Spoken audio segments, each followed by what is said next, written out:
My hands were still trembling 16 hours after receiving that phone call. The call that turned my entire world upside down. The call that made me realize how fragile life truly is and how cruel some people can be. My name is Barbara Franklin. I'm 63 years old, and I've lived my entire life in Buffalo, New York, working as a nurse for 42 years. I raised my son Andrew alone after my husband passed away when Andrew was only 7. I sacrificed everything, my social life, my dreams of traveling, even my retirement savings of $87,000 to give him the best education possible. He graduated from medical school and became a respected surgeon. I was so proud, but nothing, absolutely nothing, could have prepared me for what I was about to discover on New Year's Eve, 2024. The phone rang at 11:47 p.m. on December 30th. I was preparing black-eyed peas for New Year's Day, a tradition my mother taught me.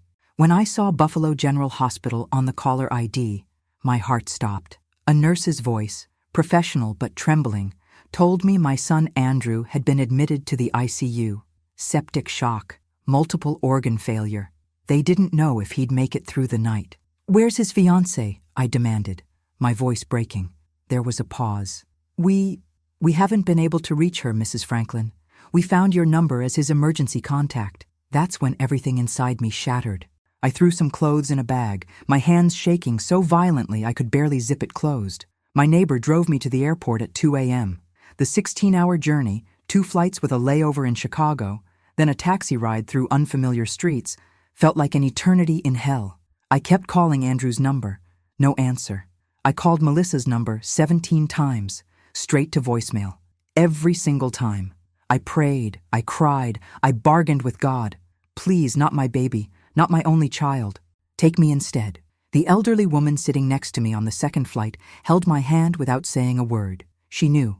Mothers always know. When I finally arrived at Buffalo General Hospital at 6:23 p.m. on New Year's Eve, I was exhausted, terrified, and desperate. I ran through the corridors, my worn sneakers squeaking against the polished floors. The ICU was on the 7th floor. The elevator felt like it was moving in slow motion. When the doors finally opened, I rushed to the nurse's station. "Andrew Franklin! Where is Andrew Franklin?" The nurse's eyes filled with sympathy, which made my panic worse. She led me to room 714. Nothing could have prepared me for what I saw through that glass window. My strong, brilliant 39-year-old son, reduced to a pale, unconscious figure surrounded by machines, tubes coming out of his body, monitors beeping ominously. I collapsed against the wall, my legs giving out beneath me. A doctor approached, introducing himself as Dr. Morrison. He explained everything in that careful, measured tone doctors use when the news is devastating. Bacterial infection. Started as simple food poisoning 3 days ago. Progressed rapidly. Andrew had tried to treat himself at home, not wanting to bother anyone during the holidays. By the time his neighbor found him unconscious and called 911, the infection had spread throughout his bloodstream. "The next 48 hours are critical, Doctor," Morrison said softly. "We're doing everything we can." "Where is Melissa?" I asked again, my voice hoarse. Dr. Morrison's jaw tightened. "We've been trying to reach her since he was admitted yesterday morning. No response." Yesterday morning. He'd been dying for over 30 hours, and his fiancée hadn't even bothered to check her phone. I felt rage building inside me, a fury I'd never experienced before. I pulled out my phone with trembling fingers and opened Instagram, Melissa's favorite platform where she documented every moment of her life. What I saw made bile rise in my throat. There she was, posted 4 hours ago. Melissa Roberts, my son's fiancée of 3 years. The woman he'd spent $43,000 on an engagement ring for, the woman he was supposed to marry in 6 months, lying on a tropical beach in a tiny bikini, a cocktail in her hand, laughing. The caption read, "New year, new me, best decision ever." And then I saw the next photos. Melissa wrapped around another man, kissing him, his hands on her waist, her smile radiant and carefree, while my son was fighting for his life. Something inside me crystallized in that moment, something cold and calculating. I've spent my entire life being kind, being forgiving, being the bigger person. But as I stood there, looking at my dying son through that glass window, and then back at those photos of the woman who claimed to love him, I made a decision. Melissa Roberts was going to return from her beach vacation. And when she did, I was going to make sure she faced exactly what she deserved. Before I continue with what happened next, I want to ask you, my dear viewers, to please hit that like button and subscribe to this channel. Share this story because people need to know the truth about betrayal and justice. And please, leave a comment telling me where you're watching from and what time it is there. Your support means everything to me as I share this painful journey. I spent that entire night in the ICU waiting room, my phone clutched in my shaking hands, scrolling through Melissa's social media like a woman possessed. Each new photo felt like a knife twisting deeper into my heart. There were dozens of them. Her and this mystery man at the airport, on the plane, checking into a luxury resort, the Riviera Maya, Mexico.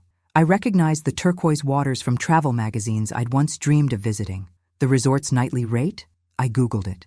$850 per night. She checked in on December 28th, the same day Andrew had started feeling sick. The timeline became sickeningly clear as I pieced everything together.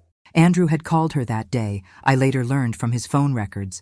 The hospital had given me access to his belongings. 7 missed calls from Andrew on December 28th, 5 on December 29th. The last one at 3:47 a.m. on December 30th, just hours before his neighbor found him unconscious. She'd ignored every single one while she was boarding that plane to paradise with another man.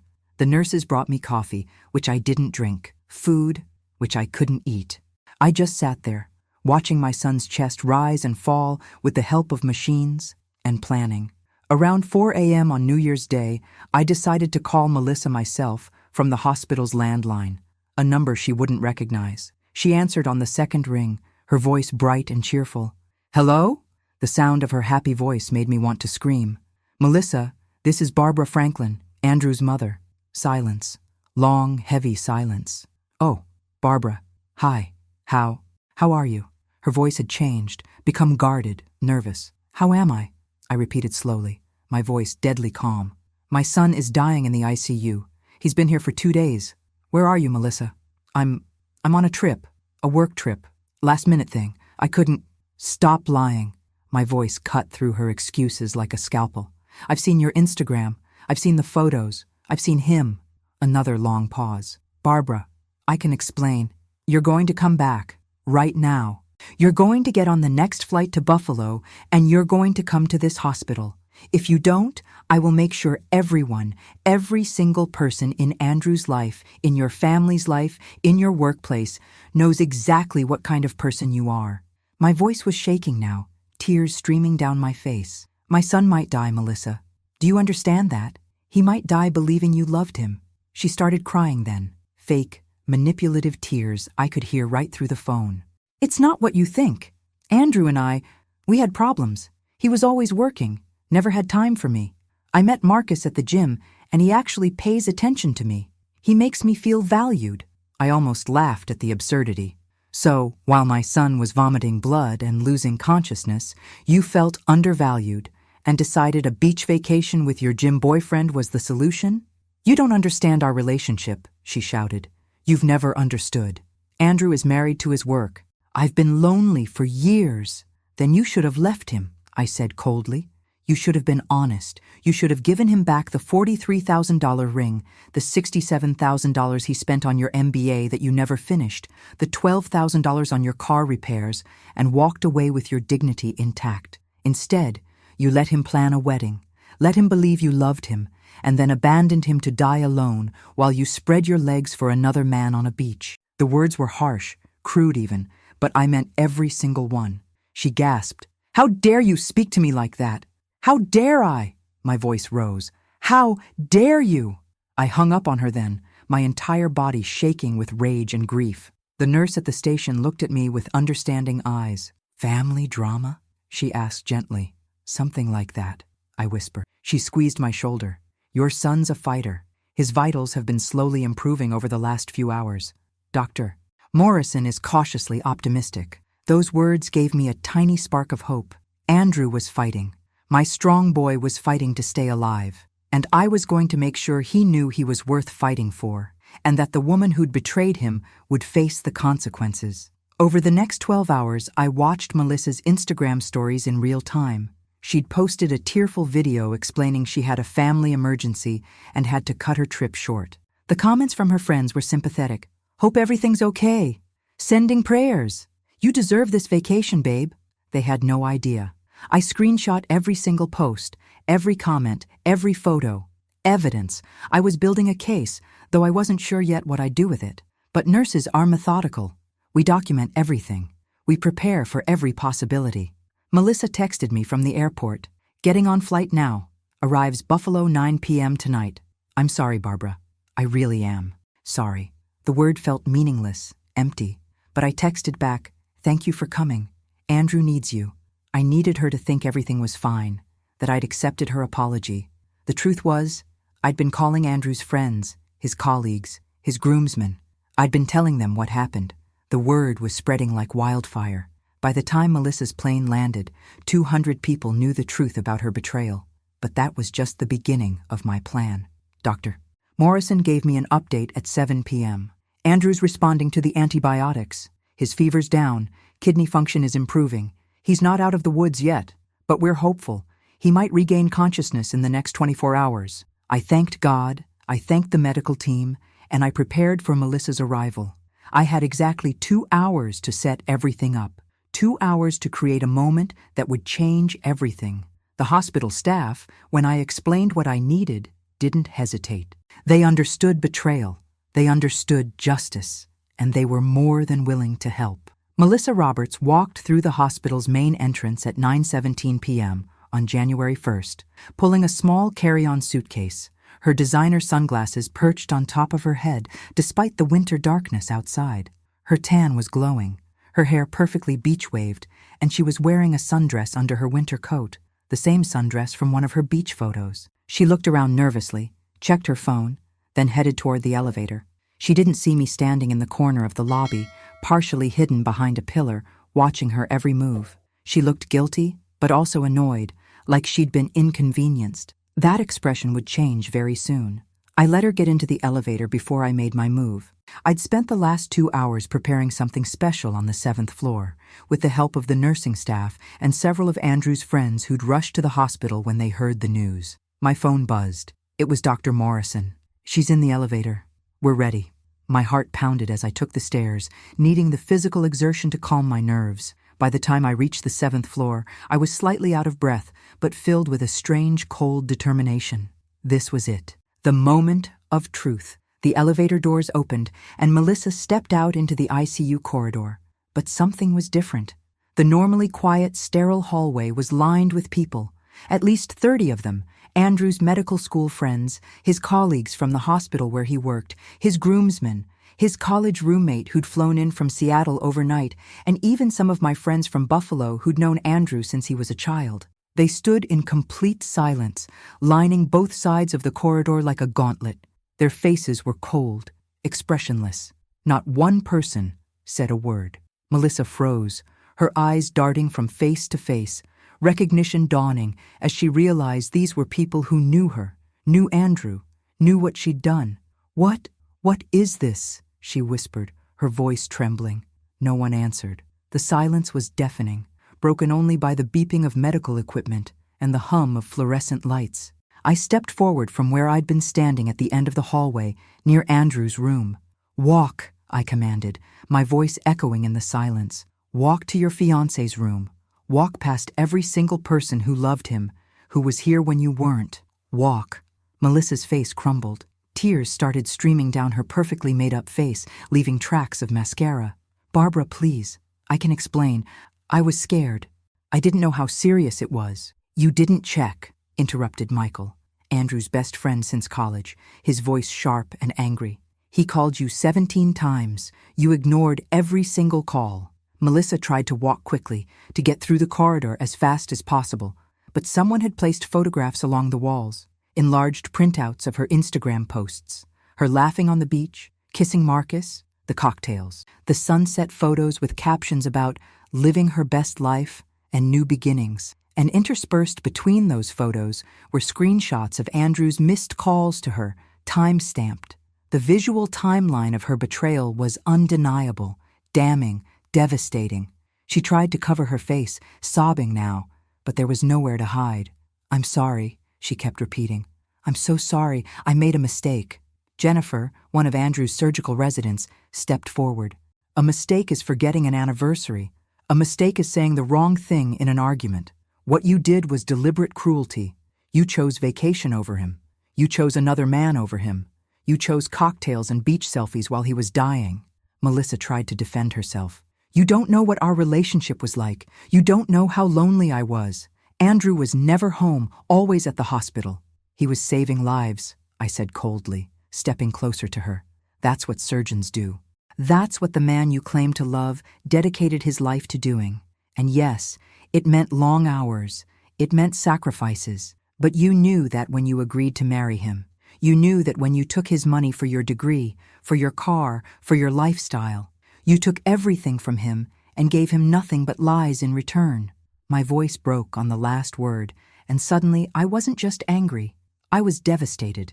This woman had broken my son's heart. She'd abandoned him in his darkest hour. And now she had the audacity to make excuses. Melissa reached the door to Andrew's room. Through the glass window, she could see him, still unconscious, still connected to machines, still fighting for every breath. The reality of what she'd done seemed to hit her all at once. She collapsed against the door, sliding down to the floor, her sobs echoing through the hallway. Oh God, what have I done? Andrew, I'm so sorry." She looked up at me, her face destroyed by tears and guilt. Is he going to die?" Dr. Morrison stepped forward, his expression professional but cold. "We don't know yet. The next 24 hours will tell us everything. But I can tell you this. When he woke up briefly this morning, the first word he said was, 'Your name.' He asked for you." That broke something in Melissa. She started hyperventilating, panic attacks setting in. A nurse, not one who was sympathetic to her, brought her a paper bag. "Breathe," the nurse said curtly, slowly. I knelt down next to Melissa, my knees protesting the movement, and looked her directly in the eyes. "Here's what's going to happen. You're going to go in there. You're going to sit with him. You're going to hold his hand. And when he wakes up, if he wakes up, you're going to tell him the truth, all of it. You're going to give him the respect of honesty that you should have given him weeks ago. And then you're going to leave. You're going to walk out of his life and never come back." "But I love him," Melissa whimpered. "I do love him. I made a terrible mistake." I stood up, my voice like ice. "Love isn't a word, Melissa. It's a choice. Every single day, it's a choice. You chose wrong, over and over and over again. Now you face the consequences." I nodded to the nurse, who opened the door to Andrew's room. "Go, sit with him. This is your last chance to do something right." Melissa stumbled into the room, barely able to walk, and collapsed into the chair beside Andrew's bed. She took his hand, sobbing, whispering apologies he couldn't hear. I stood outside, watching through the window, surrounded by people who loved my son. We all watched as the woman who'd betrayed him finally faced what she'd done. Andrew's eyes opened at 6:47 a.m. on January 2nd. I was dozing in the chair beside his bed, Melissa having been escorted out around midnight by security when she wouldn't stop her hysterical sobbing. It was disturbing other patients. The sound of his voice, weak and raspy, saying "Mom," was the most beautiful sound I'd ever heard. I jerked awake, nearly falling out of the chair, and grabbed his hand. "Baby, oh my baby, you're awake." Tears poured down my face as I pressed the call button for the nurse. "I'm right here. Mama's right here." His eyes, confused and glassy from medications, tried to focus on my face. What happened? Where am I?" His voice was barely a whisper, his throat raw from the intubation tube they'd removed just hours earlier. "You're in the hospital, sweetheart. You've been very sick, septic shock from a bacterial infection. But you're going to be okay now. You're going to be okay." I smoothed his hair back from his forehead, the gesture automatic after 39 years of mothering him. Dr. Morrison arrived within minutes, along with 2 nurses. They checked his vitals, asked him questions to assess his cognitive function, adjusted his medications. His numbers were good. His responses were appropriate. My brilliant boy was coming back to us. After the medical team left, Andrew looked at me with sudden clarity. "Melissa, where's Melissa?" My heart sank. This was the conversation I'd been dreading. She was here last night, baby. But there's something we need to talk about." I took a deep breath, trying to figure out how to tell my son that the woman he loved had betrayed him so completely. But before I could say anything, the door opened. Michael walked in, carrying a laptop. "He needs to know," Michael said to me, his tone gentle but firm. "Better he sees it now than hears it from her with some twisted version of events." "Know what?" Andrew tried to sit up, winced, and fell back against the pillows. "What's going on? Why is everyone acting weird?" Michael pulled a chair up on the other side of Andrew's bed, opened the laptop, and hesitated. "Brother, this is going to hurt, but you need to see the truth." He turned the laptop screen toward Andrew.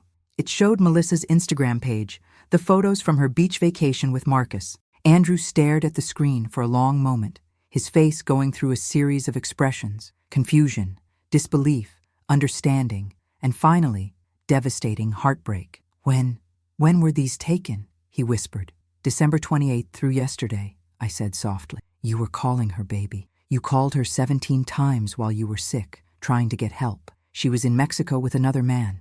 She ignored every call." I watched as the information processed through his pain medication-fogged brain. She was on vacation? He couldn't finish the sentence. His hand, the one without the IV, reached up to cover his face. Oh, God. His shoulders started shaking. I'd seen my son cry maybe 5 times in his entire adult life. This was devastating to witness. "There's more," Michael said quietly, scrolling through the screenshots he'd compiled. "The timeline of your calls to her versus her posts. The photos of her with this guy. His name is Marcus, by the way. She's been seeing him for about 4 months, according to her best friend, who cracked under pressure last night and told us everything. The vacation was booked 3 weeks ago. She told you it was a work conference in Chicago, remember?" Andrew nodded, tears streaming down his face. "I remember. She said she couldn't miss it. Said it was important for her career. I even gave her $2,000 for expenses." Michael showed him more. Text messages from Melissa to her friends, recovered through one of her bridesmaids who'd turned on her after learning the truth. Messages where Melissa complained about Andrew being boring, about wanting excitement and passion, about Marcus making her feel alive again. Messages where she laughed about Andrew's marriage proposal, calling it the most awkward thing ever, and saying she'd only said yes because the ring was gorgeous and I'm not getting any younger. Each revelation was like watching my son get stabbed repeatedly. "Why are you showing me this?" Andrew finally asked, his voice breaking. "Why can't you just let me not know?" "Because she's going to come back today," I interjected. "She's going to try to explain, to make excuses, to manipulate you into forgiving her. And you need to see who she really is before she gets that chance. You need to see the truth so you can make decisions based on reality, not on the illusion she's created." Andrew stared at the ceiling, more tears sliding down into his hair. "I almost died," he whispered. "I actually thought I might die. And I kept thinking, if I could just talk to Melissa, tell her I loved her one more time. I thought she was my person, my forever person." "I know, baby." I squeezed his hand. "I know it hurts, but better to hurt now and heal than to marry someone who doesn't value you." We sat in silence for a while, the only sounds the beeping of monitors and Andrew's occasional shuddering breaths as he tried to control his crying. Finally, he spoke. "The ring, the $43,000 ring I designed custom for her. She's keeping it, isn't she?" I nodded. "She's wearing it in some of the beach photos." He let out a sound between a laugh and a sob. "Of course she is. Wouldn't want people to not know she's engaged while she's cheating on me?" Dr. Morrison returned with more good news. Andrew's kidney function was nearly back to normal. His fever was completely gone, and if he continued improving, they could move him out of ICU to a regular room by evening. Andrew nodded mechanically, clearly not caring about any of it. The physical healing was happening. The emotional damage would take much longer. After Dr. Morrison left, Andrew looked at me and Michael with something new in his eyes. Not heartbreak anymore. Anger. Cold, calculated anger. "When is she coming back?" he asked. "Around noon," I replied. "She's been calling every hour, begging to see you." "Good," Andrew said, his voice gaining strength despite his physical weakness. "I want to see her. I want to look her in the eyes and ask her why. I want to hear her try to explain. And then I want to destroy her the way she destroyed me." The statement should have worried me, but instead, I felt proud. My son wasn't going to be a victim. He was going to fight back. "What do you need from us?" Michael asked. Andrew thought for a moment, then said, "Get me my phone, get me my laptop, and someone contact my lawyer. We're going to do this right, legally, financially, and publicly. By the time I'm done, everyone will know who Melissa Roberts really is." Melissa arrived at the hospital at 11:43 a.m., 17 minutes earlier than she'd said. She'd clearly tried to clean herself up, fresh clothes, makeup carefully applied to hide the evidence of crying, her hair styled. But her hands were shaking as she approached the nurse's station on the cardiac care floor, where Andrew had been moved that morning. I intercepted her before she could get to his room. "He knows everything," I said without preamble. "We showed him the photos, the messages, the timeline. He knows about Marcus. He knows you lied. So whatever story you've prepared, whatever excuses you've rehearsed, save them. He wants the truth." Her face went pale under her makeup. "Barbara, please. I need to explain this to him my way. You need nothing," I interrupted coldly. "He's giving you the courtesy of a face-to-face conversation. That's more than you deserve. Use it wisely." I stepped aside, and she walked toward room 412 like she was walking to her execution. I followed at a distance, along with Michael and two of Andrew's other friends. We waited outside, close enough to intervene if needed, but far enough to give them privacy. Through the window, I could see Andrew sitting up in bed, his laptop open in front of him, papers scattered across his bedside table. He looked weak but determined. Melissa pushed the door open slowly. "Andrew?" Her voice was small, childlike. He didn't look up from his laptop. "Come in. Close the door." She obeyed, moving into the room and letting the door click shut behind her. "Andrew, I am so sorry.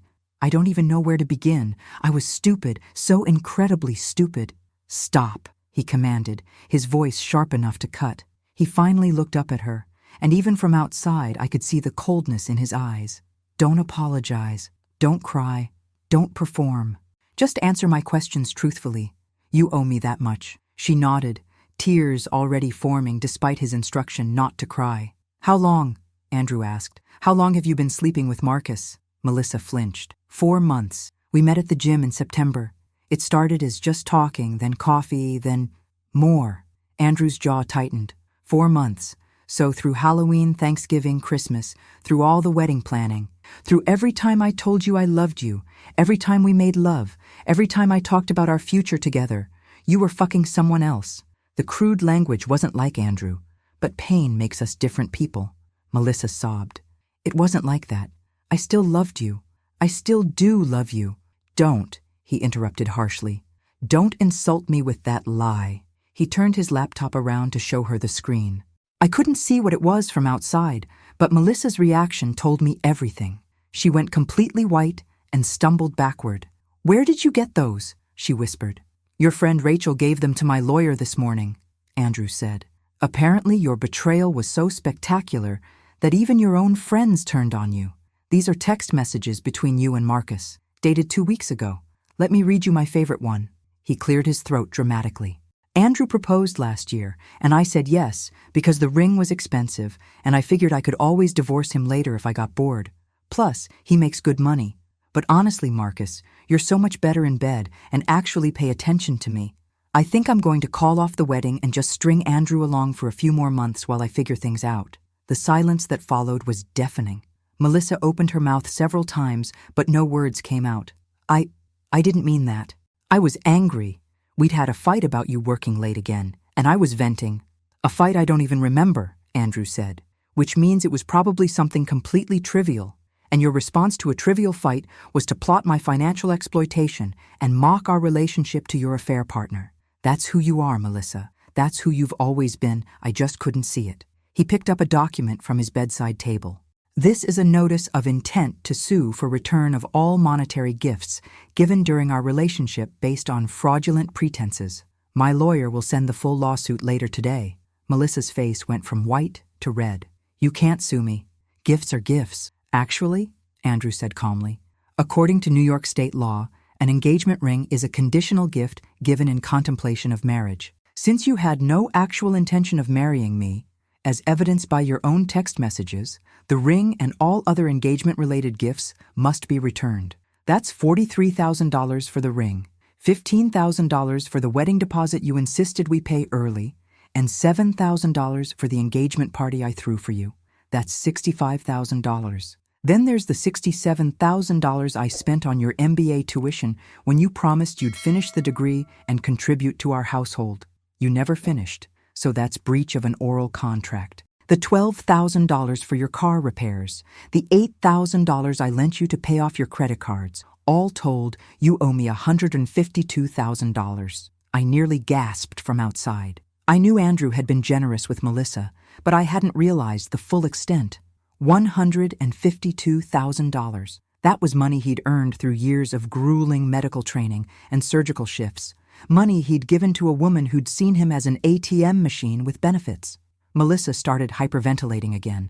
I don't have that kind of money. I can't pay that. Andrew shrugged.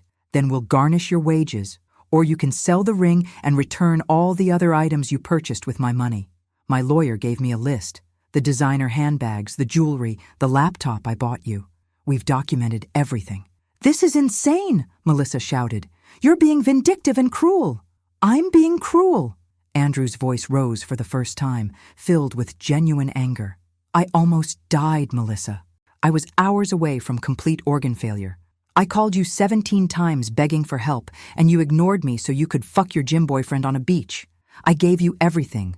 My love, my money, my time, my future, and you threw it away like garbage. And now you have the audacity to call me cruel? He was breathing hard now, and I almost went in to calm him. But Michael shook his head, stopping me. Andrew needed this.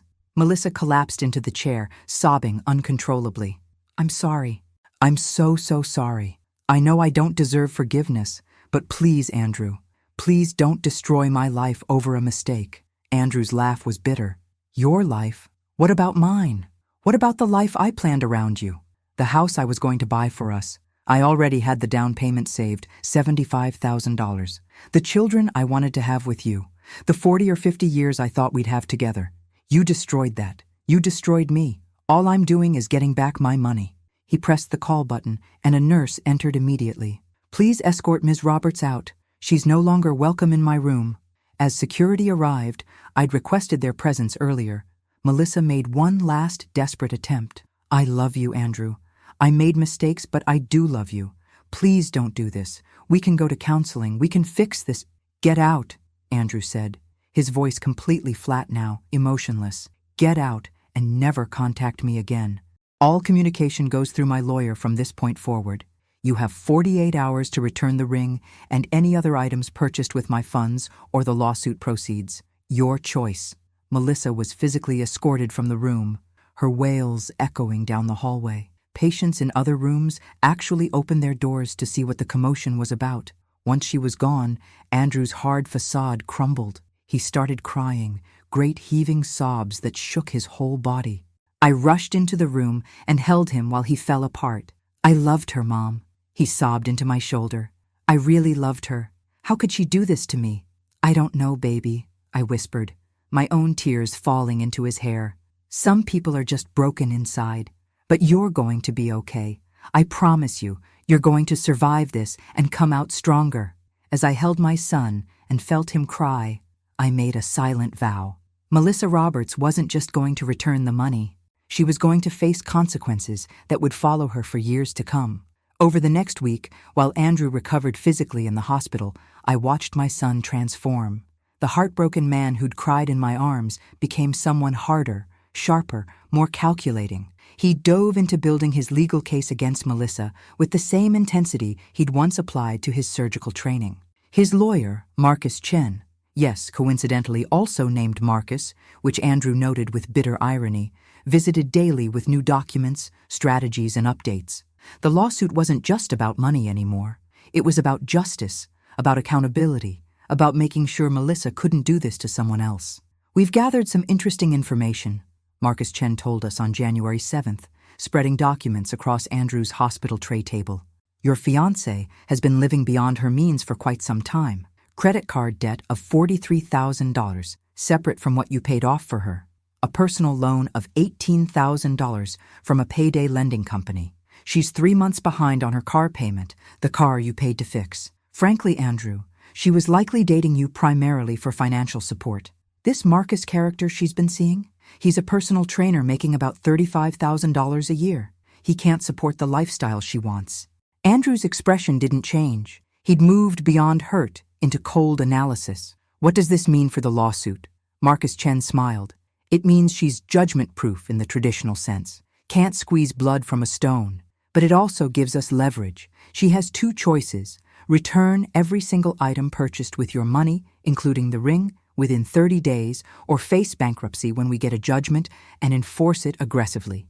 Either way, her credit will be destroyed. She'll have a public record of the judgment, and every future employer or landlord who runs a background check will see what she did. Good, Andrew said simply. I want her to feel consequences. Real consequences. I shifted uncomfortably. Andrew, honey, I know you're hurt, but bankruptcy is serious. Maybe nothing, Mom. Andrew interrupted, his voice firm. She stole from me. She lied to me. She abandoned me when I was dying.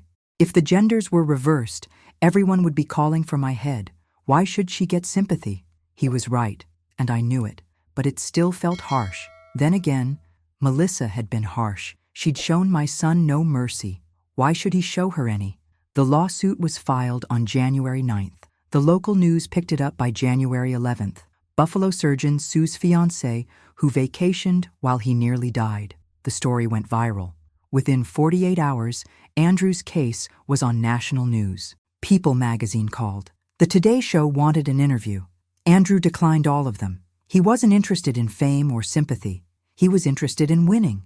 But the public attention meant that Melissa's employer, she worked in marketing for a mid-sized tech company, started receiving hundreds of angry calls and emails. They suspended her pending investigation into her conduct on January 13th. Melissa's response was to hire her own lawyer and file a countersuit claiming emotional distress and defamation. Her lawyer argued that Andrew was using his status as a doctor to bully her, that their relationship had been mutually toxic, and that the money he'd given her were gifts made freely during the course of a relationship, non-recoverable under law. The countersuit asked for $100,000 in damages. When Andrew read it, he actually laughed. She has impressive audacity, I'll give her that. Trying to claim I abused her when she's the one who committed adultery and abandonment. Bold strategy. Marcus Chen wasn't worried. Countersuits in cases like this rarely succeed. It's a scare tactic. She's hoping you'll drop the lawsuit to avoid a prolonged legal battle. Will you? Andrew looked at him like he'd grown a second head. Absolutely not. Proceed with discovery. I want her text messages, her emails, her financial records, everything. If she wants to play hardball, we'll play hardball. The discovery process was brutal for Melissa. Her text messages with Marcus revealed not just the affair, but detailed conversations about Andrew's money, his boring personality, and her plans to upgrade to someone more exciting after the wedding. There were messages to her friends mocking Andrew's marriage proposal, calling it cringy, and laughing about how she'd definitely cried fake tears. The worst discovery came from her laptop. She'd been keeping a blog, anonymous, she thought, detailing her affair, making fun of Andrew, and discussing her plans. One entry, dated December 15th, read, "Had another fight with Dr. Boring about working late on Christmas. God, I can't wait to be done with this engagement. The wedding is in June, and I'm honestly thinking of just not showing up. How dramatic would that be? Leave him at the altar and run off with M. It would be the most exciting thing I've ever done. Problem is, I'd lose the ring, and that thing is gorgeous. Maybe I'll wait until after the honeymoon. At least get a nice trip to Bali out of it." When Marcus Chen showed Andrew that entry, I watched my son's face carefully. I expected anger, but instead, I saw something like relief. "She never loved me," he said quietly. "Not even a little bit. This whole thing was a performance, a 3-year-long con." I took his hand. "I'm so sorry, baby." He squeezed back. "Don't be. Better to know now than after the wedding. Can you imagine if I'd married her? Had kids with her? God, Mom. I almost legally bound myself to a sociopath." He looked at Marcus Chen. "This blog, can we use it in court?" Marcus grinned. "Oh, absolutely. This is gold. This proves fraudulent intent, which means we can potentially go after her for fraud in addition to return of gifts." The fraud angle changed everything. It wasn't just about getting Andrew's money back anymore. It was about criminal liability. Melissa's lawyer immediately reached out with a settlement offer. Return the ring and $25,000, and Andrew would drop all claims. Not enough, Andrew said. The ring, $100,000 cash, and a public apology posted to her social media admitting what she did. Non-negotiable. Melissa refused. Her lawyer called Marcus Chen, screaming about how vindictive and unreasonable Andrew was being. Marcus calmly replied, "My client almost died while your client was committing adultery on a beach vacation she made him pay for. Vindictive would be pressing criminal charges for fraud and theft. He's being remarkably restrained." The case was set for trial on March 15th, but before that, something happened that changed the entire trajectory of everything. On February 2nd, exactly 1 month after Andrew woke up in the ICU, Melissa showed up at my house in Buffalo at 11 p.m., drunk and hysterical. She pounded on my door, screaming that she needed to talk to me, that she needed help. I called the police and Andrew simultaneously. The police arrived first, finding her in my driveway, sobbing and incoherent. They took her to the hospital, the same hospital where Andrew worked, though he wasn't on shift. When he found out the next morning, his response was surprising. "I want to talk to her. One more time. Off the record, just us." Andrew arranged to meet Melissa in a neutral location, the hospital chapel, which was rarely used and offered privacy. Marcus Chen advised against it, but Andrew insisted. "I need to understand," he told me. "I need to hear, in her own words, without lawyers and lawsuits hanging over us, why she did this. I need closure." I understood that need. I'd felt it myself after Andrew's father died, the desperate desire for answers that would never come. So on February 5th, I drove Andrew to the hospital chapel at 2 p.m. He was still recovering, still weak, but determined. I waited outside, ready to intervene if needed. Through the heavy wooden doors, I couldn't hear their conversation, but I could see them through the small window. Melissa looked terrible. Unwashed hair, dark circles under her eyes, clothes hanging loose on her frame. She'd clearly been suffering. Andrew sat across from her, his expression neutral, professional almost. They talked for over an hour. At one point, Melissa broke down crying so hard she fell out of her chair onto her knees. Andrew didn't help her up. He just sat there, watching her fall apart, unmoved by her tears. Finally, he stood, said something brief, and walked out. Melissa remained on the floor, sobbing. When Andrew emerged, his face was unreadable. "Take me home, Mom." We drove in silence for 10 minutes before he finally spoke. She said she did it because she felt invisible, because I worked too much, because Marcus made her feel wanted. His voice was hollow, exhausted. She said she never meant to hurt me, that she thought she could have both, the stability I provided and the excitement Marcus gave her. She said when I got sick, she panicked. She didn't know how serious it was, and she was afraid. Afraid of losing me, afraid of commitment, afraid of being a wife to someone who might be sick. So she ran. "Do you believe her?" I asked gently. Andrew shook his head. "I don't know. Parts of it felt true, but it doesn't matter anymore. Belief doesn't change what happened. It doesn't change that she made a choice, over and over again, to betray me. It doesn't change that I almost died alone." He was quiet for a moment, then. "I told her I'd accept a modified settlement, the ring plus $75,000. And she has to write a letter to every wedding guest. We'd sent out save the dates to 150 people, explaining why the wedding is canceled and taking full responsibility. No vague language, no mutual decision bullshit. The truth." "And she agreed?" I asked, surprised. "She did. She's broken, Mom. Completely broken. She lost her job last week. They fired her after the news coverage. Marcus broke up with her when she couldn't afford to do anything fun anymore. Her friends have all turned on her. Her family is ashamed of her. She's got nothing left. The lawsuit was going to bankrupt her anyway. This way, at least she can settle and try to rebuild." Despite everything, I felt a tiny twinge of sympathy for Melissa. But then I looked at my son, still pale and weak from his brush with death, and the sympathy evaporated. She'd made her choices. Now she lived with them.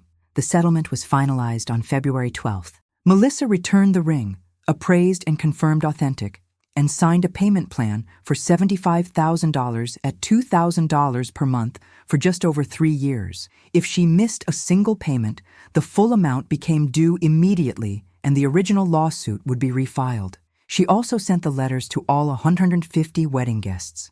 Several people forwarded copies to Andrew. They were remarkably honest.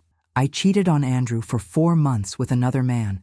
While Andrew was hospitalized in critical condition, I was on vacation with my affair partner, ignoring his calls for help. I take full responsibility for my actions. Andrew deserves better than what I gave him. The letters caused another wave of media attention. People were divided. Some praised Andrew for holding Melissa accountable, while others accused him of public humiliation and cruelty. Online forums debated the ethics of his approach. Was it justice or revenge? Andrew didn't care about public opinion. He was focused on healing, both physically and emotionally. His medical leave was extended through March, and he spent that time in therapy, working through his trust issues and heartbreak. I stayed with him in Buffalo for 6 weeks, making sure he ate, slept, and didn't fall into depression. It was hard watching my strong son struggle, but he was fighting to recover. Then, in late February, something unexpected happened. One of the wedding guests who'd received Melissa's letter, a woman named Dr. Sarah Mitchell, a fellow surgeon who'd worked with Andrew years ago, reached out. "I'm so sorry about what happened," her email read. "I always thought Melissa was wrong for you, but I never imagined this. If you ever want to talk, or just need a friend who understands the medical world and its demands on relationships, I'm here." Andrew was hesitant at first, but I encouraged him to meet with Sarah. "Not as a date," I clarified, "just as a friend. You need to remember that not everyone is like Melissa. There are good people in the world." They met for coffee on March 3rd. Just coffee, just conversation. But when Andrew came home, he was smiling for the first time in months. "She's nice, Mom. We talked about work, about life, about everything that happened. She didn't judge me for the lawsuit or call me vindictive. She just listened and understood." Over the next few weeks, Sarah and Andrew talked more frequently. I watched their friendship develop with cautious optimism. I didn't want Andrew to rush into anything, but I also didn't want him to close himself off to the possibility of love again. Melissa had damaged him, but she hadn't destroyed him. He was still capable of connection, of trust, of happiness. The trial date of March 15th was canceled due to the settlement, but there was a hearing to finalize everything and make the agreement legally binding. Melissa appeared with her lawyer, signed all the necessary documents, and left without looking at Andrew once. As we walked out of the courthouse, a reporter shouted questions about whether Andrew felt vindicated. He stopped, considered, then said, "I feel relieved, and I hope Ms. Roberts learns from this experience and treats her next partner with the honesty and respect they deserve." That's all I have to say. It was gracious, measured, and completely genuine. My son had grown through this nightmare. By the end of March, Andrew was cleared to return to work. His first surgery back was a success, a complex cardiac procedure that saved a 60-year-old grandmother's life. His colleagues welcomed him with applause and support. The medical community had followed his story and largely stood behind him. And on March 28th, Andrew did something surprising. He asked Sarah out on an actual date, not coffee as friends, but dinner as something more. She said yes. As I watched my son get ready for that date, putting on cologne and checking his reflection nervously, I felt overwhelming gratitude. He'd survived, not just the septic shock, but the heartbreak that followed. He was choosing to try again, to trust again, to love again. April brought changes none of us anticipated. Melissa's first payment of $2,000 arrived on time on April 1st, but along with it came an unexpected email to Marcus Chen that was forwarded to Andrew.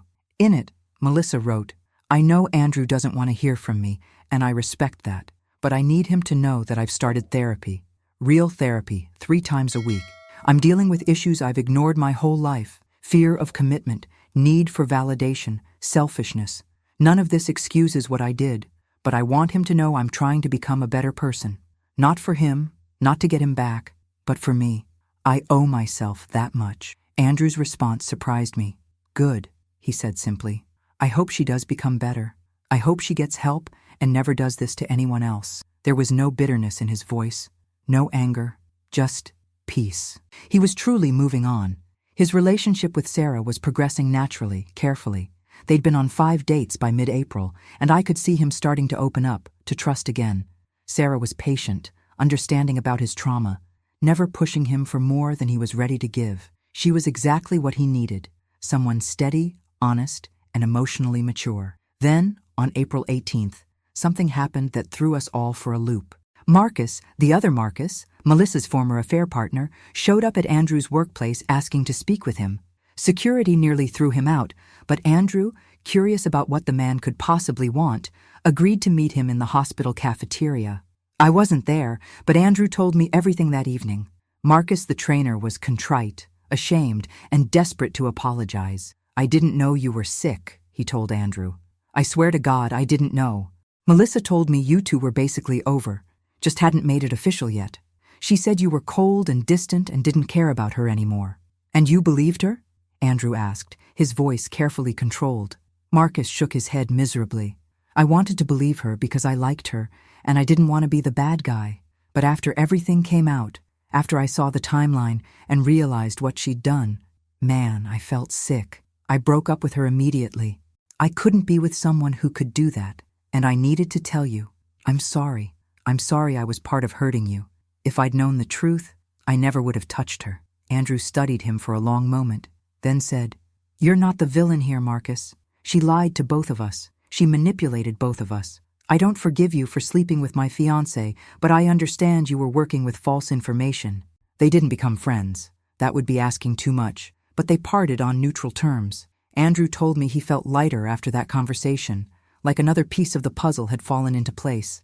"Melissa didn't just betray me," he reflected. "She betrayed everyone around her. She lied to Marcus, to her friends, to my friends. She created this web of deception and eventually got caught in it. In a weird way, I'm lucky I found out before the wedding. Some people don't discover their spouse's true nature until years into a marriage, until there are kids and mortgages and complicated assets. I got out relatively clean." May brought Andrew's return to full surgical duties and a significant milestone, his first overnight stay at Sarah's apartment. It was a big step for him, trusting someone enough to be that vulnerable again. When I called him the next morning to check in, "Yes, I'm that mom," he sounded happy. "We just talked, Mom, for hours, about our dreams, our fears, our past relationships. It felt safe, real. Nothing like it was with Melissa, where I realized now I was always performing, always trying to be enough, never quite succeeding. Hearing that realization was bittersweet. Melissa had made my son feel inadequate in his own relationship, but Sarah was showing him what real partnership looked like. The second payment from Melissa arrived on May 1st, again on time. This time, there was no email, just the money. Andrew had set up an automatic payment system through the court, so he didn't have to interact with her at all. The money went into a separate account that he planned to eventually donate to a charity supporting ICU patients who lacked adequate support systems, a fitting tribute to his own experience. By May 15th, Andrew had received $6,000 total from Melissa, only $69,000 more to go. Marcus Chen estimated she'd be paying for exactly 35 more months if she stayed on schedule. Every month, Andrew would receive a reminder of what happened, but he seemed okay with that now. In late May, Sarah met me for the first time. Andrew had been nervous about it. "Mom, please don't interrogate her or show her baby pictures or do anything embarrassing. I promised to be on my best behavior," and I was. Sarah was wonderful, warm, intelligent, down to earth. She was a pediatric surgeon, equally dedicated to her work, but better at maintaining work-life balance than Andrew had been. Over dinner at my favorite Italian restaurant in Buffalo, she told me about her own past heartbreak, a divorce 3 years prior from a husband who couldn't handle her career success. "I understand what Andrew went through in a way," she said. "Not the cheating, but the feeling of being inadequate because of your dedication to helping people.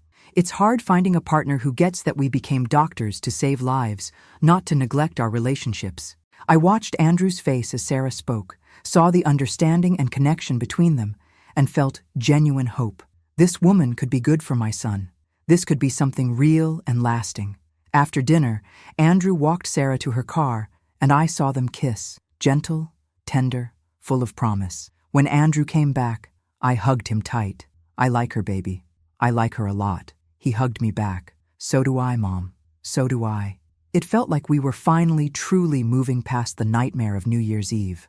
The wounds were healing, the scars would remain, but they were becoming part of Andrew's story rather than the whole story. June arrived, and with it came the date that should have been Andrew's wedding to Melissa, June 14th, 2025. Instead of getting married, Andrew spent the day doing something meaningful. He organized a blood drive at the hospital in honor of all the patients who'd helped save his life. Over 200 people donated blood that day. Sarah worked the event alongside him, helping coordinate donors and talking with families. At the end of the day, exhausted but satisfied, Andrew looked at me and said, "This is better than any wedding. This is what matters, helping people, making a difference, being with someone who shares your values." I couldn't argue with that. This was exactly where he was supposed to be. Late June brought another surprise. On June 23rd, I received a phone call from an unknown number. When I answered, a woman's voice, older, tired, said, "Mrs. Franklin? Barbara Franklin?" I confirmed, wary. "This is Patricia Roberts, Melissa's mother. I need to talk to you about my daughter." My first instinct was to hang up. Why would I want to talk to the mother of the woman who'd nearly destroyed my son? But something in her voice, desperation, shame, grief, made me stay on the line. "What do you want, Mrs. Roberts?" I asked, my voice cold. "Please, call me Patricia, and I want to apologize. On behalf of my family, on behalf of Melissa, for everything that happened to your son. I need advice. Melissa is not doing well, and I don't know what to do." Despite my anger toward Melissa, I'm a nurse. I'm hardwired to respond to someone saying another person isn't well. "What do you mean, not well?" Patricia sighed heavily. "She's depressed, severely depressed. She lost her job, lost her friends, lost Andrew. She's broken. She's making her payments. I'm actually helping her with them because she can barely afford rent. But she's not living, Barbara. She's just surviving. And I'm scared she might hurt herself." My stomach dropped. I hated Melissa for what she'd done to Andrew, but I didn't want her dead. "Has she talked about suicide?" I asked, shifting into clinical mode. "Not explicitly," Patricia admitted, "but she's given away some of her possessions, told me she doesn't need them anymore. She sleeps all day. Won't see the few friends who still talk to her. Her therapist is concerned, but can't force her into inpatient treatment unless she's an immediate threat. I'm calling because I don't know. I hoped maybe you could give me advice. Mother to mother. How do I help my daughter when she's facing consequences that are justified but destroying her?" I sat down heavily on my couch. This was an impossible question. Melissa did deserve consequences. She'd done something unforgivable. But Patricia was right. Mother to mother, I understood her pain. Watching your child suffer, even when it's self-inflicted, is agony. "Patricia, I can't fix this, and honestly, I don't think I should. Melissa made choices that hurt my son deeply. He almost died, and she wasn't there. The consequences she's facing are natural results of her actions." Patricia started crying softly. I know she was wrong. I raised her better than that, Barbara.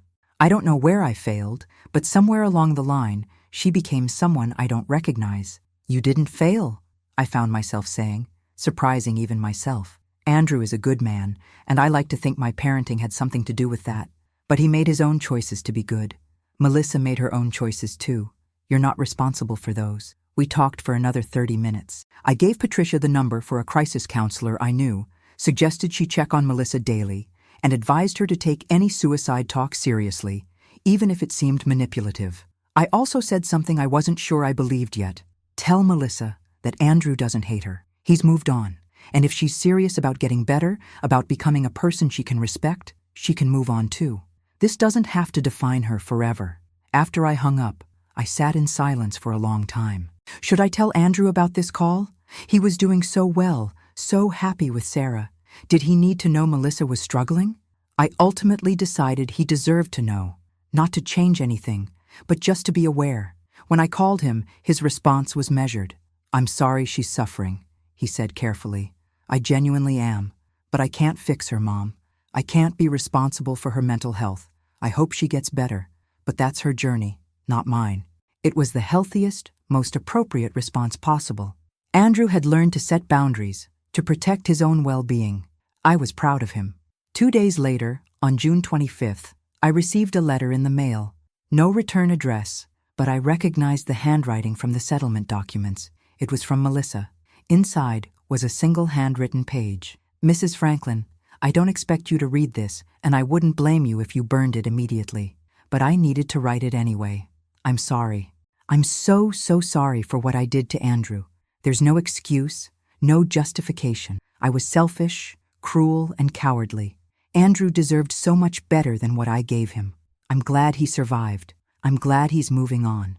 I hope someday, when I've worked on myself enough, I can be proud of the person I become. But right now, I'm just ashamed. Thank you for raising a son who had the strength to hold me accountable. Melissa. I showed the letter to Andrew when he visited the next weekend. He read it once, then handed it back. She's in pain, he observed. I can see it in every word. And I feel, not sympathy exactly, but understanding. She has to live with what she did. That's its own punishment, separate from anything I did legally. He was quiet for a moment.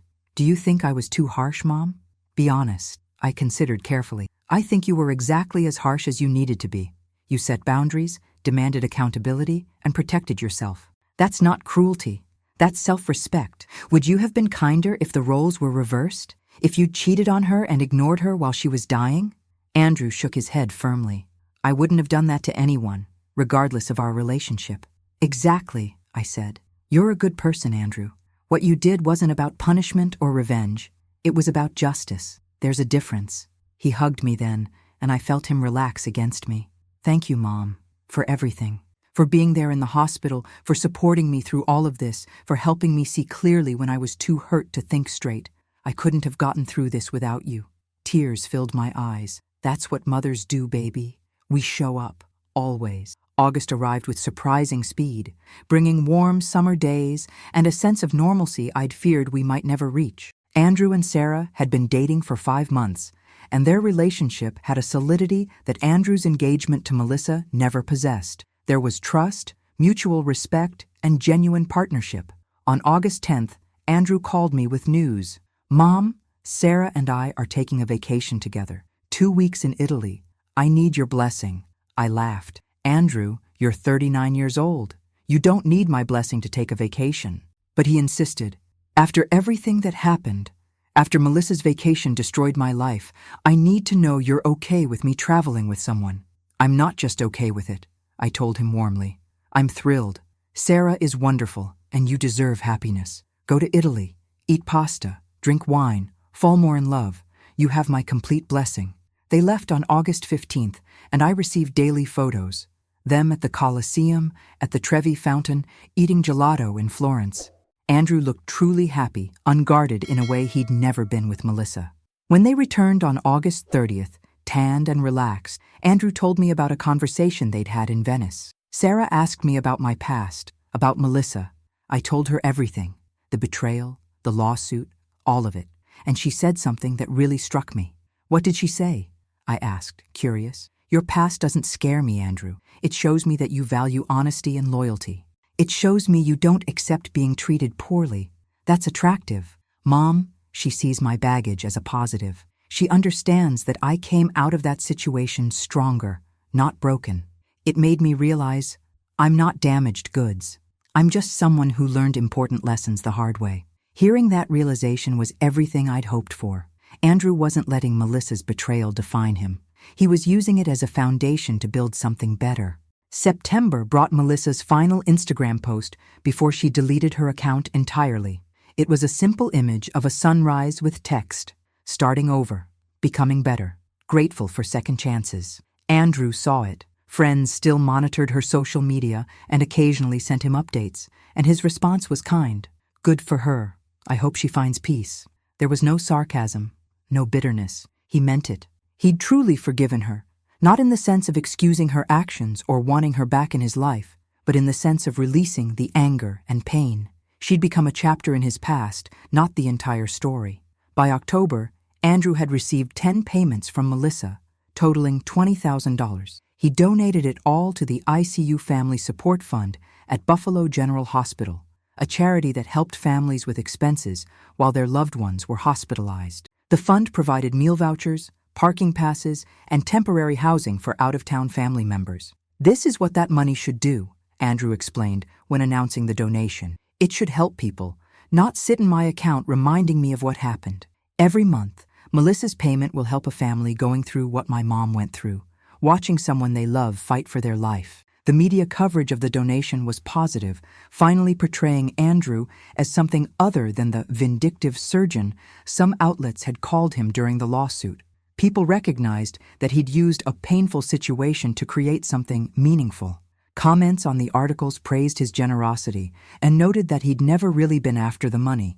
He'd been after accountability. Melissa saw the coverage too, according to Patricia, who'd started calling me monthly for updates. She cried when she saw what he did with the money, Patricia told me. She said she's glad something good came from her mess. November arrived, bringing us full circle to nearly a year since that terrible New Year's Eve. On November 10th, Andrew took Sarah to meet his colleagues at a hospital gala. Photos from the event showed them laughing together, dancing, clearly in love. I received texts from several nurses who'd cared for Andrew during his illness. "Doctor, Franklin looks so happy. His new girlfriend is lovely. We're so glad he found someone who deserves him." Those messages warmed my heart. The medical community had witnessed Andrew's lowest point and was now celebrating his recovery and happiness. As I write this final chapter of our story, it's late November 2025, almost a full year since everything began.